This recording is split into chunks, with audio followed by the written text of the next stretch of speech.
आइए श्री राम कथा की ओर चलें।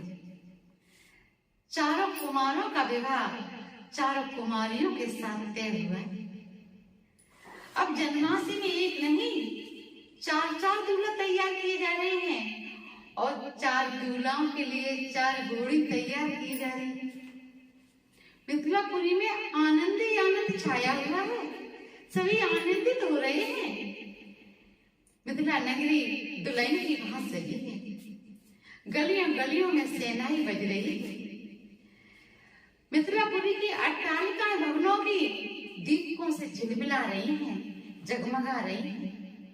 सभी मिथिलापुरवासी आनंदित हो रहे हैं और प्रभु के उत्सव में नाच रहे हैं, प्रभु के विवाह का आनंद ले रहे हैं। स्कंद पुराण में कथा आती है, प्रभु के उत्सव में नाचने का महत्व क्या है। आइए श्रवण करिए।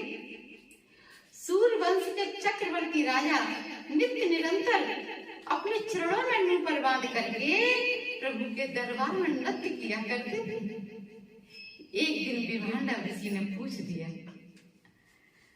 सूर्यवंश के चक्रवर्ती राजा को कि आप नित्य निरंतर चरणों में नूपुर बांध करके प्रभु के दरबार में नृत्य करते हो, इसका महत्व क्या है।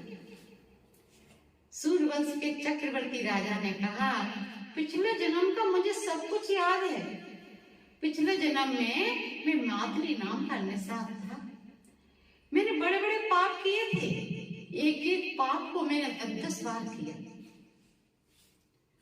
बंद वर्गीय है मेरा परित्याग कर दिया, घर से निकाल दिया।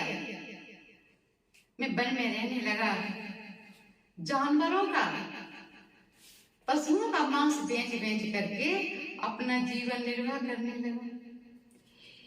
समय बीता, एक दिन मुझे भील जाति की स्त्री मिली जिसने अपने हाथों से अपने पति की हत्या कर दी। मृत पति अपने हाथों से अपने पति की हत्या कर दी। ऐसी स्त्री मुझे मिली और मैं दोनों एक साथ रहने लगा।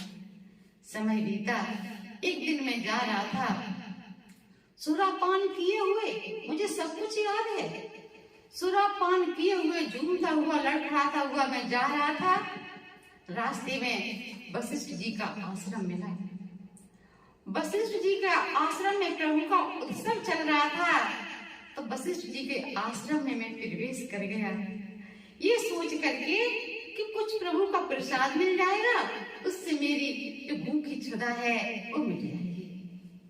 मैंने मद्यपान की थी तो मेरी भूखी क्षुधा मिट जाएगी। लेकिन प्रभु के दरबार में संकीर्तन चल रहा था प्रभु का, सभी नृत्य कर रहे थे प्रभु के दरबार में, मैं भी नृत्य करने लगा। लेकिन मैंने गंदी चीज पान की थी, मद्यपान की थी, तो मेरे मुख से गंदे गंदे शब्द निकलने लगे। राज सेवकों ने मेरी पिटाई लगा दी, ऐसी पिटाई लगाई कि प्रभु के दरबार में मेरा प्राणांत हो गया। तो प्रभु के दरबार में मेरा प्राणांत हो गया, तो प्रभु के दरबार में नाचने का महत्व देखिए। मैं झूठा नाचा था तो स्वर्ग की मुझे प्राप्ति हुई। स्वर्ग के भोग विलास भोगने के बाद जब मैं धरा अग्नि पर आया तो सूर्यवंश का चक्रवर्ती राजा बना। मैंने विचार किया, जब मैं प्रभु के दरबार में झूठा नाचा तो झूठे नाचने का ये महत्व कि मुझे स्वर्ग की प्राप्ति हुई, और स्वर्ग के भोग विलास भोगने के बाद जब मैं धरा अग्नि पर आया तो सूर्यवंश का चक्रवर्ती राजा बना। अगर सच्चे हृदय से मैं प्रभु के दरबार में नाचूंगा, प्रभु का ध्यान करूंगा, स्मरण करूंगा, तो मेरा तो कल्याण हो जाएगा। जीवन मरण के चक्कर से मुझे मुक्ति मिल जाएगी। तब से मैं नित्य निरंतर चरणों में नूपुर बांध करके प्रभु के दरबार में नृत्य करता हूँ। विभांडा ऋषि ने कहा, अब तो मैं भी नाचूंगा, मैं भी चरणों में नूपुर बांध करके प्रभु के दरबार में नाचूंगा, नृत्य करूंगा। तो प्रभु के दरबार में नाचने का ये महत्व है।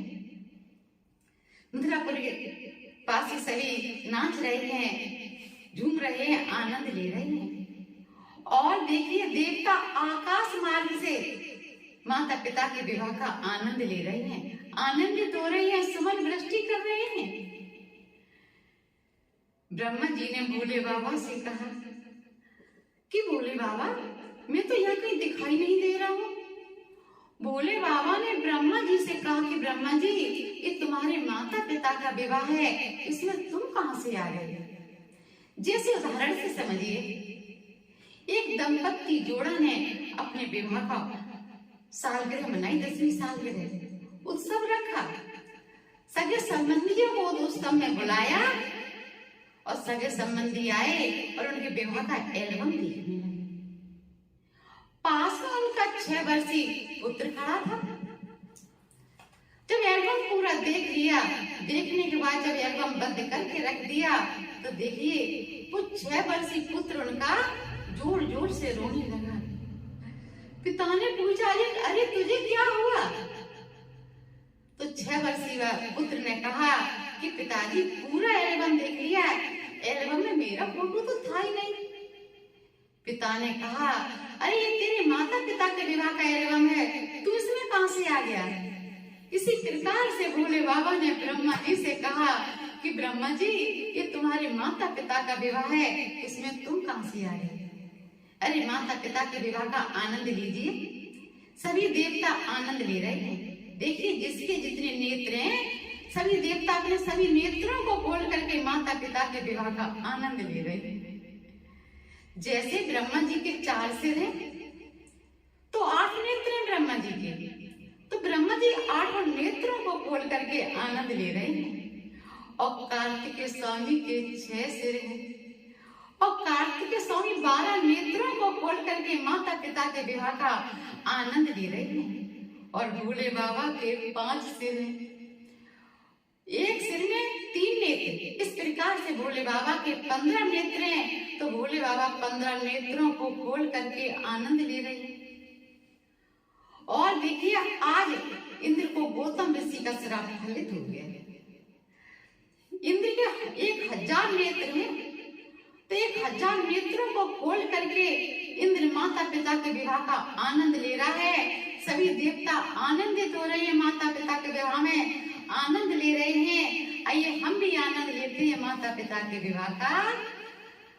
अब मैं वाणी को यहीं पर विराम देती हूँ। तब तक के लिए जय श्री राम, जय श्री राम।